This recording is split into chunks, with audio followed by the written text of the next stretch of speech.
Hello everybody, Flick here. It's time for yet another Let's Look At, and today we are taking a look at Dungreed by Team Hooray.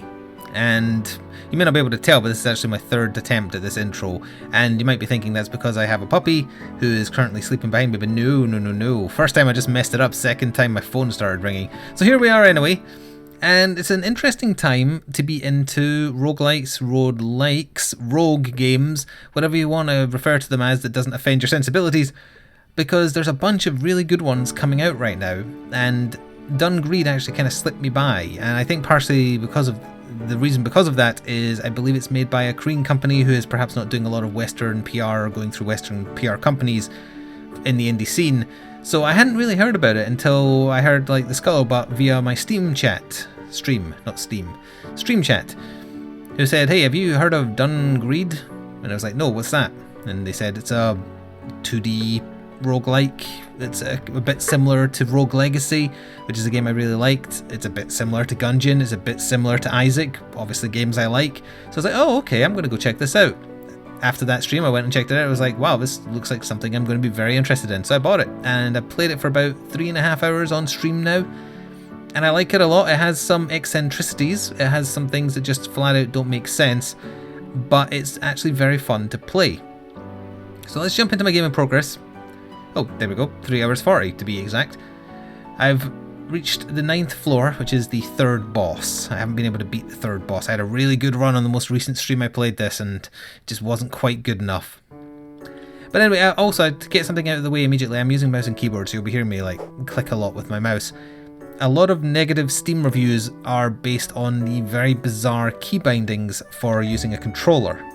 Things like your attack being on a bumper rather than a trigger, or a button, and there's currently no remapping option available. So it is a game where you'd probably think, wow, you've got to use a controller for this, but unless you're willing to learn a very strange button layout, mouse and keyboard is honestly better. Space to jump, left click to attack, right click is your dash, which does not have iframes until you do something later, as I'm told.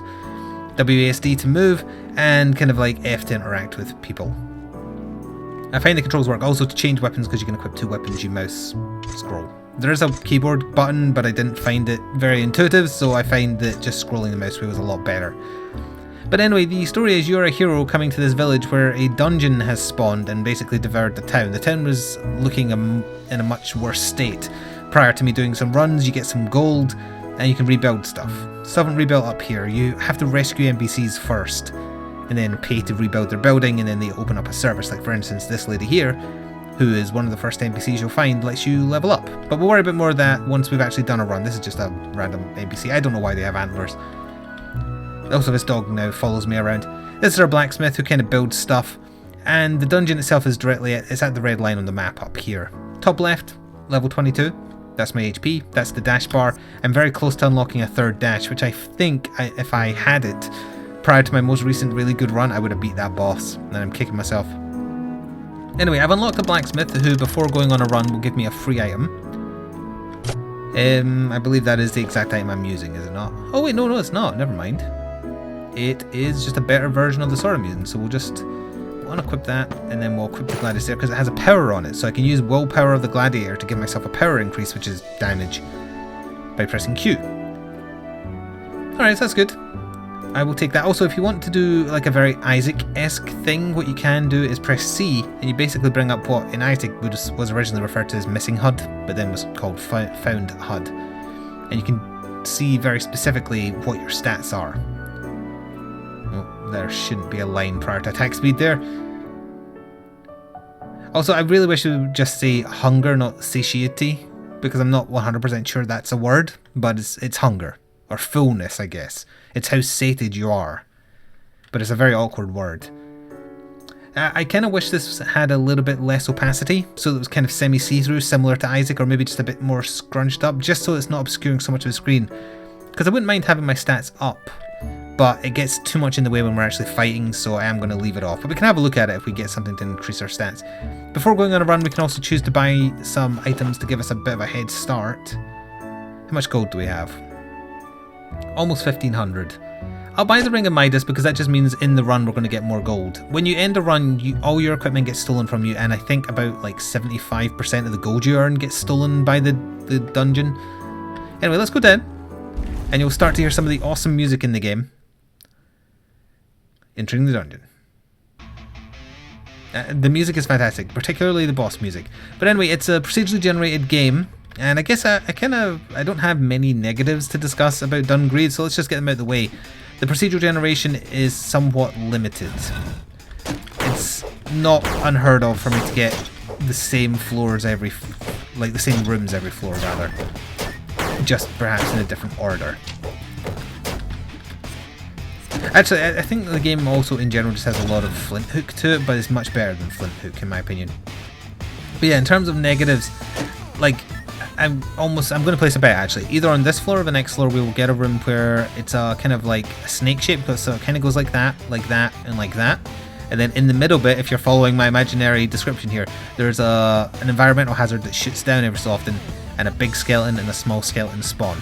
I don't think I've never not had that room in a run that I've not died instantly on, honestly. Anyway, we go around rooms. Enemies will spawn when we enter. And although the dash does not have iframes, assuming you're using a melee weapon and you dash through an enemy, you will actually do a nothing personnel kid teleport. And depending on what weapons you're using, you can actually hit. You can hit projectiles out of the air, although I found it a little bit finicky. In terms of other kind of very, very small negatives, we'll talk about this later in a second. The English translation is a little bit eccentric. Like when I first started playing it, I couldn't decide if it was just the game's kind of weird personality, very similarly to Dragon Quest Builders, where all the NPCs are a little bit off on purpose. That isn't the case here. I think it is actually just a case of being a very literal translation into English. There are also occasional grammatical errors, spaces where there shouldn't be, or missing spaces where there definitely should be. Like for instance, that maid cafe we passed, it's called Food Shop. One word, Food Shop. So it's not a perfect translation. Has any of the bad translations or off translations hindered my ability to play the game? No, not at all. I've not had them interrupt. This is yes, had this room many times. Not interrupted my play at all. I noticed them, and it's a little bit of a shame, but if English is not the first language, then of the developer, that makes sense. Anyway, we cleared the room and we got a passive of some kind, the Mirror of the Mummy, which... So this... If I get hit, the enemy gets poisoned. I have a 10% chance to poison with my swings, and also I have poison resist if we need that. And you start getting poisoned on floor 3, or area 3, not floor 3. Every third floor is a boss. Prior to that, you've got these floors. In general, what you want to be doing is, well, one, improving your equipment, weapons and accessories. You want to be getting as much gold as possible, and you can also buff yourself using the Maid Cafe. It's called Food Shop, one word, but I like calling it Maid Cafe because the lady who runs it is very clearly wearing a maid costume. Oh, you're a big nasty. Let's just power ourselves up with the sword's ability to do a bit more damage. Oh, almost dodged it. That's another thing that it's not a fault of the game, it's just something I'm not used to. I really wish you dashed in the direction you were facing as opposed to the direction that your cursor is facing. Oh, another accessory, and it's really good. The Watcher shoots down projectiles that get fired at us and also has a passive +5 evasion. If evasion procs, it flashes up evade and you don't take any damage from a hit that actually hit you. But yeah, in exploring, especially in this first area, very reminiscent... Oh, skeleton doggles. Very reminiscent of Rogue Legacy, like super. But then, for instance, you can find guns, like blunderbusses, rifles, shotguns, etc, etc. And then the game feels like Gungeon. Or you can have a run where you're shooting like a magic wand, and it feels a bit Isaac-like. It's scratching... Oh, this is the shop. It's scratching all the right itches that I have for enjoying roguelike-ish games. Like there's a gun, for instance. We could actually buy it.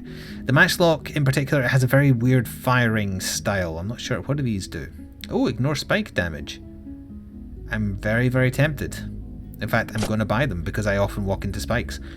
I think I'll just wait and we'll try and find a secondary weapon as opposed to buying one. Oops, missed platform. Let's go have a look at this. I'm not going to spend any money here, but I'll just show you this mechanic. So Food Shop, one word. you pick a food type you want and it fills up your belly by a certain amount. Like if we had a raspberry cookie, that fills us up by 20. It costs just over 1,000 gold and it heals us for 28. Your fullness goes down per room cleared, and I believe the room has to have combat, but I don't 100% understand that mechanic yet. And it's primarily there for a heal, but also if you're doing fine and not needing a heal, you can buff up your strength, your max HP, your defense. So basically you can prep yourself for a boss. I'm not sure how well this run is going to do yet, but what I do know is I left a heal down there. So let's go down there and grab that. And then we still haven't found the exit to the next floor actually, so we have to look around. Now where is the heart in here? There it is.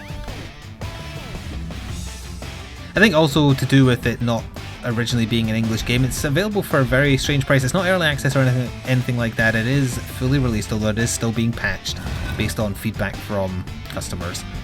It's available for £7.19 in my currency. Your currency you can check out for yourself at the Steam store page link, which I'll put in the description of the video. But that screams to me like that's just a direct translation of their base currency, whatever that may be. So it could be around about $10. And from what I've played so far, this is the way down to the next floor, which we'll just go down to. What I've played so far, that is more than an acceptable price. You do have to start over fresh every time you die, so you have to start at floor 1. As of yet, I haven't unlocked any kind of skip, although I don't know really that you would want to. Although it can be a bit tough. Like for instance, I've rescued all the NPCs that are available to be rescued prior to getting to a brand new floor. So we've got a scimitar. It's a bit faster swinging, maybe a bit weaker. Oh, that's another eccentricity I'd just like to mention. If you look at the attacks per second stat, originally, actually, wait a minute, has this been patched? I think it's been patched because I don't think it originally said attacks per second. That makes much more sense. Originally it was attack speed, I believe.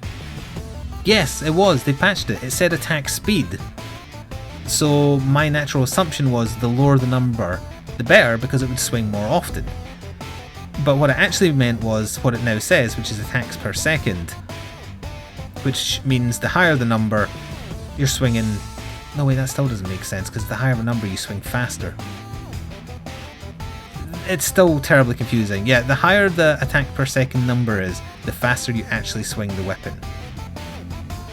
Yeah, okay, that makes sense now, but I think they did have it worded differently before. I'm confusing myself now, and it confused me before because the wording was a little off. But yeah, the higher that number, the faster the weapon swings. So for instance, if you get yourself the Zweihander, which is a really good weapon incidentally because of its range, if you get that, it's got a 1 attack speed, whereas if you get a Shiv, it's got like a 6. So it swings faster. I found it a little unintuitive. Oh, speaking of which, we just found ourselves a throwing knife. Is that an offhand weapon? It is a main hand weapon. See, it's got attacks per second of 313, so it does attack more often than my other weapons. It also has a very high crit rate. Still kind of liking just rocking the Gladius, so we're going to move on. And there's the way down to the boss. The next floor is the boss. So I'd like to do my due diligence and clear the floor just to get some gold together in case I die. I'm getting better at reading the first boss's patterns, and that's another thing. The bosses are all the same on each area, so you know what you're expecting. There's not like, at least at this point, there's no alternative boss you could be fighting on this floor. I wouldn't mind a very nice big defense buff, so we're going to buy that. We're just going to sell the throwing knife, and I'm going to sell the Ring of Midas. We didn't hold on to it for very long, but I want the defense for the boss.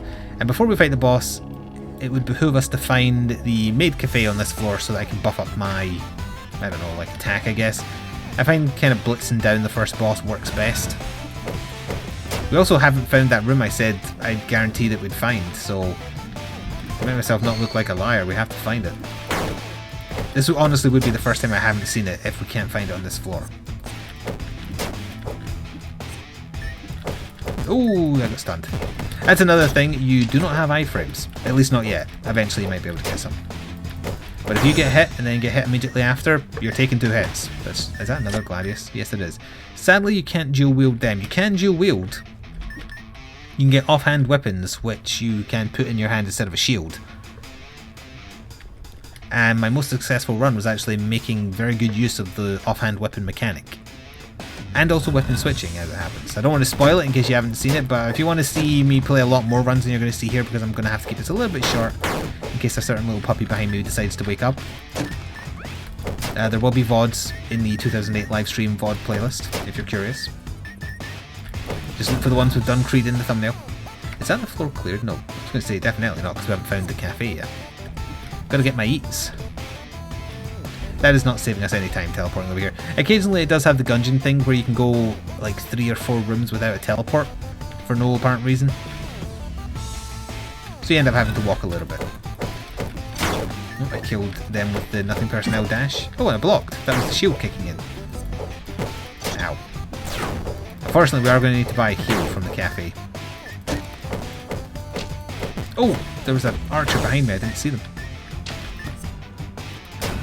He did get poisoned for hitting me, but it's only a 1 HP per tick poison, so it's not super potent.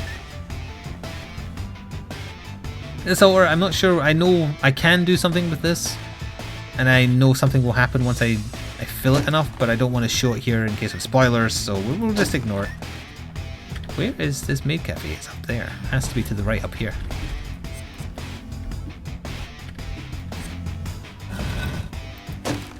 And we still haven't found that room I was expecting. The Watcher needs to do a better job shooting projectiles out of the way for me. You gotta go. There we are. Did not expect to be this low on HP. That's another thing, a lot of the weapon descriptions in the game, while also being a little off-sounding, filled with references to things like Dark Souls. Oh no, there's Sheer. I think maybe Gungeon and Isaac references, but I might be wrong. Wow, we didn't get the room I was expecting. That is genuinely the first time I haven't seen the room I described to you. Anyway, we need a big heal, unfortunately. So what's your biggest heal? Let's see here. 35. We'll take that. Thank you, D. So as our HP... Our HP is not maxed out, so we need maybe like a small heal. And then that gives us a little bit of room for maybe like more power and more oh, we don't have enough. That's okay, so we raised our power a little bit. I might die to the first boss. We'll see. Let's head down and find out. And as I was mentioning, the boss's music is fantastic. My personal preference is the second boss's music, which I think is the best track I've heard in the game so far. And you can buy the OST on Steam as well. I don't have the price of that at hand, but it's linked on the same store page. Anyway, let's go fight the first boss. We'll see how I do against Belial.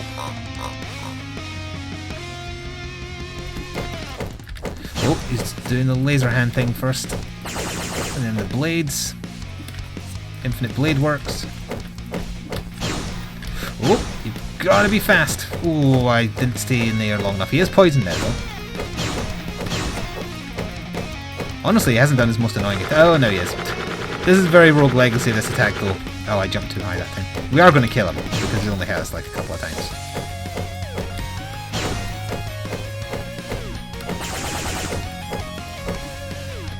Oh, evade kicked in, and there he goes.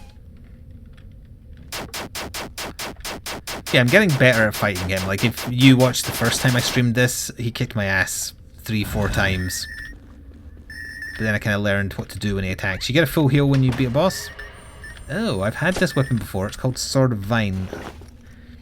See, this is the thing. And I don't know if this is a joke weapon or if it's not displaying stats correctly. There's a lot of weapons that are actually worse than the starting weapon. So this is saying it does 2 to 4 damage and it's very slow in swinging. It's 2 attacks per second. Well, it's actually not super slow. The blade protects the vine while the vine protects the blade.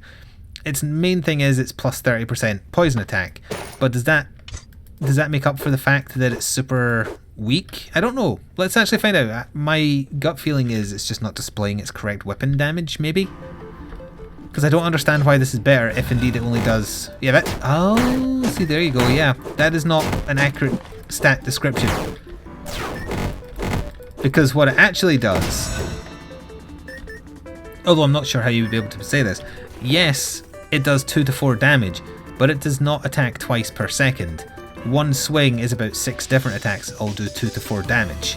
Obviously poison procs in there as well, but poison is 1 per tick. So the way it shows stats needs work. It needs a lot of work. It needs to be much more clear what it means. Like, all you need to do to fix this one is next to damage, do the 2 to 4, and then in brackets do like ×4, because then that means you know that it's hitting multiple times. Something small like that. Because I honestly, when I saw the stats of this weapon, I've seen it once before, I was like, why would I use that? It's super weak. And I swung it around a little bit and it was like, oh cool, I've got a red Getsuga Tensho. But I didn't think it was worth swinging because I had a really good setup at the time and I didn't know it hit multiple times. Hammer of Tigus, or Tigus. Never seen this before. It's an accessory. Prevents hand from slipping. It also has a massive crit chance.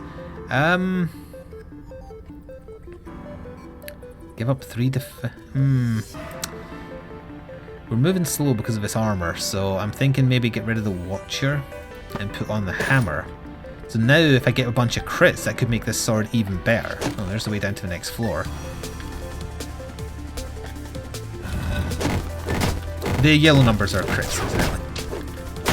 Well, is the crit build actually worth it with this weapon? Because a crit is like 5 instead of 2 damage. Although every little does help. I don't think we're going to be buying anything because... Oh, we need to go back there. I will use your teleporter, however. Also, just let me turn for a second to make sure the dog is still sleeping. Not having much time for recording these days. Yeah, that's actually so much more effective than I thought it was, just based on it not being clear. It's not even just that I didn't understand its stats, it's just that it's flat out not clear enough. How do I get down there? Ah, yes, I remember that. There's a mage who's casting this on us, incidentally. Guarded by a big ox man.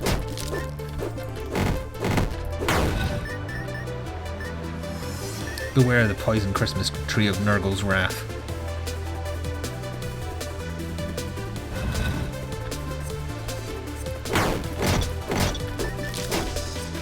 Whoa! Oh, the spike damage got blocked. I was like, oh no, I took off that accessory and I just landed on spikes. Spring boots are Satan. Never ever equip them. Oh, well, no, sorry. Equip them once just to understand why they are Satan and then never do it. Thank you. Wait, did I not take off the boots? Oh, I didn't take off the boots. That's right. See, I kind of want to cash in some of my wet. I'm not going to fill the bar. Just don't worry about what I'm doing here. Yeah, the bar's not getting filled. Good, because there's something's going to happen when I fill that bar. Just don't worry about it. So is that this floor done? No, we missed a way up there. Now that I remembered I have the boots on, I just kind of step on them. The reason I kept the boots on is there's a lot of rooms on Area 2 where there's very like in roguelike, as if you remember the jungle full of wolves. Bunch of hidden spikes in the floor was kind of like that area's shtick. That's this area in this game. A lot of rooms with hidden floor spikes. You can spot them once you kind of learn, but I have a habit of walking over them from focusing on combat.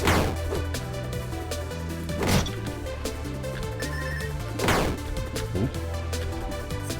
I just want to poison you. There we go, you're poisoned. Just want to kill you. There's no contact damage from enemies touching you other than enemies where that is their only attack. Like the ghosts on the floor 1, or area 1. Isaac talks, so I'm in the habit of saying floors when really areas is more accurate.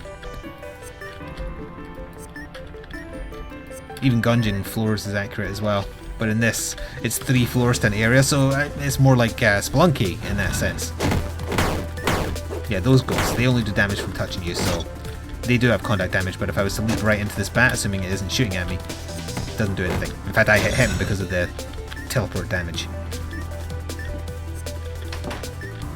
Monaco is more crit rate, but I don't think I want to trade it away. So there's our maid cafe on this floor. We don't need it, thankfully, because it's actually turning out this is a pretty good run. Speaking of which, it takes like... Well, I tend to play roguelikes pretty slowly. It takes me like 30-40 minutes to get to floor 3. Obviously, as soon as you find the way down, you can just go if you're happy with your setup. Like on this next floor, I think we should just try the boss, assuming I have full HP, because I think this is as good as the run's going to get. And I actually think this sword is very anti the next boss without spoiling her mechanics too much.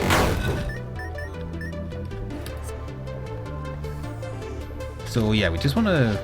Oh, free chest with a terror shield in it. Terror shield has an active ability where you use it and you become immune to damage for 3 seconds. Oh, you got a swing off on me, and those hurt.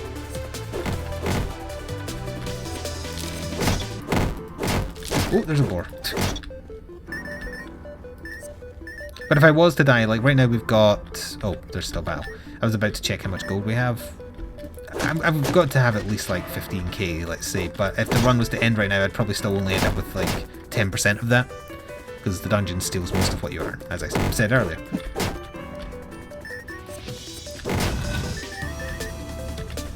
Yeah, we've got 15,000 almost. Okay, let's head on over. There wasn't a teleporter in that room, so that was the fastest way I could leave, and let's head down. We will probably need to find a maid cafe on this floor now. I'd like to be at full HP. Oh, this is a room with spikes. I remember it well. And normally it would be a little annoying, but thanks to those spike boots, it is not. There's the boss. I would like to get healed because we've cleared enough rooms that I have enough room. We might even be able to like eat something for strength again as well, or defense. Oh, another room with spikes, as I said. Spikes very prevalent. Depending on the weapon, you can also hit enemies between floors. Like the Zweihander, the reason it's so good is it has ridiculous range, so even more so than this grey sword. And you can often hit enemies through walls. It's a good room clear. It's not as good against bosses because it swings super, super slowly. Like this, for instance, is a perfect room for a grey sword. Oh, this is a mage who sees you, of course. Arg. Yeah, definitely need to find a heal now. Part of me thinks I should have just went for the boss. It's rare to get oh, another watcher. Healing fairies after rooms. And when you do, it's often just one that restores 10 HP. Very rarely you can get the big one that you get after, guaranteed after bosses. Okay, let's head up here. It's got to be over here on the right.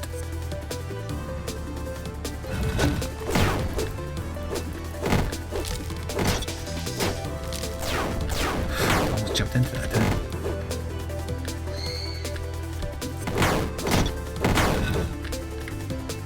Okay then, it's got to be up there or to the left. I'm doing well at finding dead ends. My roguelike curse.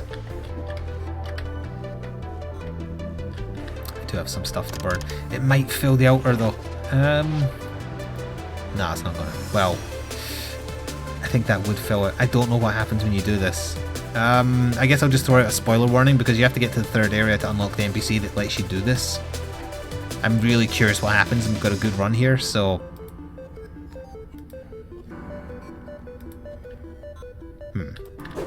Okay, maybe it's not quite full then. Alright, well that's fine then. Or maybe something will happen now when I go back to town. I don't know.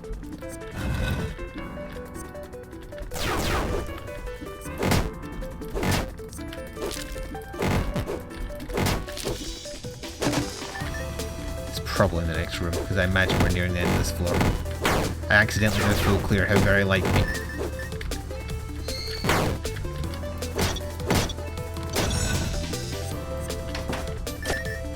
Halberd. I suppose I could go put that on the altar to work out what happened, or will happen. There you are, finally, in the last room. So I'm going to need that big heal, unfortunately, and then am I full? We're near enough full that I could eat for something like strength. Yeah, give me a power boost, give me a defense. Oh, how much room have I got? I've got 30. You've got to have something for 30 that I can make use of. More evasion, more crit. I would like the more crit. We'll actually give that a solid try. That looks like P. Alright, let's go down to the second boss. That is not the boss, that's where we came in. The boss is there.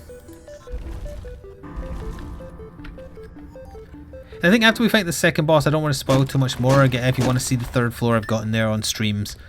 Also, the run might end up being like an hour long if it goes really, really well. So we'll call ending with this Niflheim boss fight, assuming she doesn't kill me, that is. The last thing we do for this look at. But I do recommend Dungreed. I think it's very fairly priced actually. I'm also not really going to describe what I'm doing to beat her. You'll work it out for yourself probably, but don't want to be too specific. Learning the bosses is part of the fun. Ooh, it's slowed down. Oh, you can't poison those. You can poison her, though.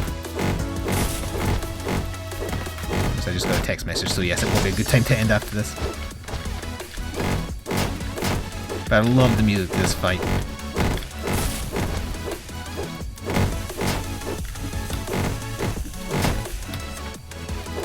Oh, fast enough.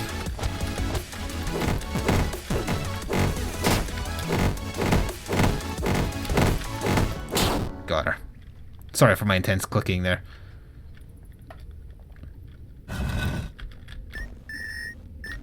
So we got a lot of gold, hopefully more than I spent. And all we got for killing her was a throwing knife. Alright, here's a little preview of Area 3, but that's all you're getting. If you want to see more, as I said, there's long VODs of me playing the game. But check it out for yourself. I think it's very fairly priced and it's a lot of fun. Just hopefully don't be too off-put by its little eccentricities that I think I've explained the reasons for. Check it out, the link below if you're interested. This is Dungreed. Thank you very much for watching. I hope you enjoyed and I will see you next time. Ta-ta for now.